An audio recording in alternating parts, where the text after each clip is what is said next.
చాలా వీరోచితంగా చాలా బ్రహ్మాండంగా మరి పోరాటం చేసిన మా బీఆర్ఎస్ పార్టీ నాయకులకు కార్యకర్తలకు పేరు పేరున సోషల్ మీడియాలో కూడా బ్రహ్మాండంగా పార్టీకి మద్దతుగా అండగా నిలబడ్డ మా తమ్ముళ్ళకి మా చెల్లెలకి అందరికీ పేరు పేరున వారికి హృదయపూర్వకంగా ధన్యవాదాలు తెలియజేస్తూ మరి రాష్ట్ర వ్యాప్తంగా నిజానికి అధికార పార్టీ ఎన్ని రకాలుగా ఈ ఎన్నికల్లో సామధాన భేద దండోపాయాలు ప్రయోగించే ప్రయత్నం చేసినా వారు స్పష్టంగా ప్రజల మనసు గెలుచుకోవడంలో విఫలమైనారని చెప్పుకోక తప్పదు.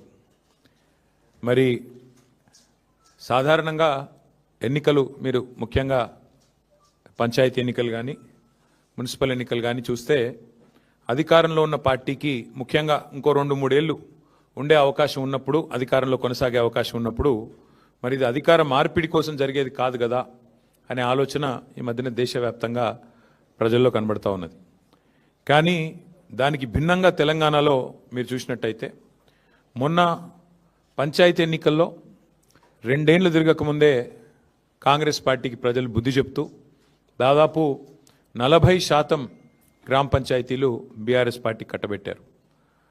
పోనీ ముఖ్యమంత్రి గారి లెక్క ప్రకారం తీసుకున్నా, ఆయన బయటకు వచ్చి కూర్చొని ప్రెస్ల మీద చెప్పిన లెక్క ప్రకారం చూసుకున్నా ఆయన సహజంగానే మా తక్కువ చేసి చెప్తాడు కాబట్టి 32% అక్కడ ముఖ్యమంత్రి గారి లెక్క ప్రకారం కూడా మాకు సర్పంచ్ల్లో ప్రజలు గెలిపించారు. 4000 పైచిలకు గ్రామాల్లో మా సర్పంచులు గెలిచారు.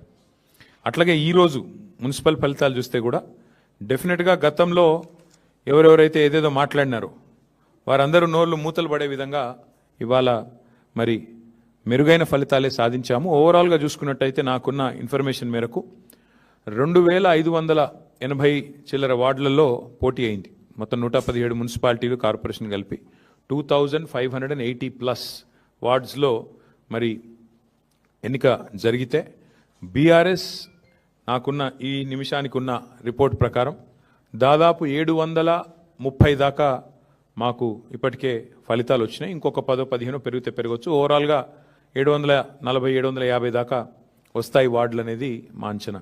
అంటే దాదాపుగా మీరు చూసుకున్నట్టయితే ఒక 30% పైగానే ఇక్కడ కూడా ఫలితాలు వచ్చినాయి. దానికంటే కూడా ముఖ్యంగా చాలా వీరోచితమైన పోరాటం. నిజంగా చెప్పాలంటే కొన్ని చోట్ల ఇవాళ అధికార పార్టీ తట్టుకోలేక ఇవాళ గద్వాలలో ఒక వార్డులో 4 సార్లు రీకౌంటింగ్ చేయించారు.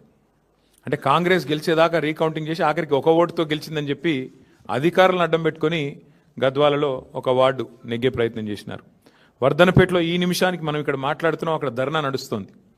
మా కౌన్సిలర్లను ఎత్తుకొని పోయి గెలిచిన కాడ రీకౌంటింగ్ 4 సార్లు చేసి అక్కడ కూడా ఇదే ప్రయత్నం.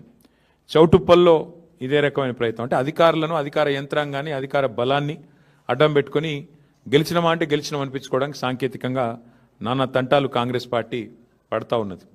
అయినప్పటికీ నాకున్న ఇన్ఫర్మేషన్ ప్రకారం మొత్తం 117 మొత్తం పట్టణాల్లో జరిగిన ఈ ఎన్నికల్లో మాకు ప్రత్యక్షంగా డైరెక్ట్గా అంటే ఎవరి అవసరం లేకుండా నేరుగా దాదాపు 15-16 నేరుగా గెలుస్తున్నాము. పరోక్షంగా ఎందుకంటే అక్కడ మేము సింగిల్ లార్జెస్ట్ పార్టీగా ఉన్నాం.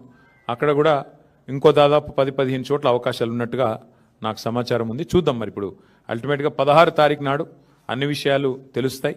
అయితే ఇక్కడ ఒక్క విషయం మాత్రం చెప్పాలి. నిన్ననే మా శ్రీనివాస్ యాదవ్ గారు నిన్ననే చెప్పారు, 2020లో ఆనాడు మున్సిపల్ ఎన్నికలు జరిగితే మొత్తం 130 మేయర్లకు, చైర్పర్సన్లకు ఆ రోజు మున్సిపల్ ఎన్నికలు జరిగినాయి. టీఆర్ఎస్ పార్టీ ఆ రోజు డైరెక్ట్గా 122 టీఆర్ఎస్ గెలిస్తే మున్సిపాలిటీలు, అదేవిధంగా కార్పొరేషన్లు, కాంగ్రెస్ 4 గెలిచింది, బీజేపీ 2 గెలిచింది, ఎంఐఎం 2 గెలిచింది. ఇది ఆ రోజు లెక్క 2020. మరి ఈరోజు ఇప్పుడే నేను మేము ముందు పెడుతున్న లెక్క చూస్తే ప్రత్యక్షంగా డైరెక్ట్గా మేము ఇప్పుడు 15 పైన గెలవబోతా ఉన్నాము. దాంతోపాటు పరోక్షంగా అంటే మేము సింగిల్ లార్జెస్ట్ పార్టీగా ఉన్న కాడ మరి దాదాపు మరో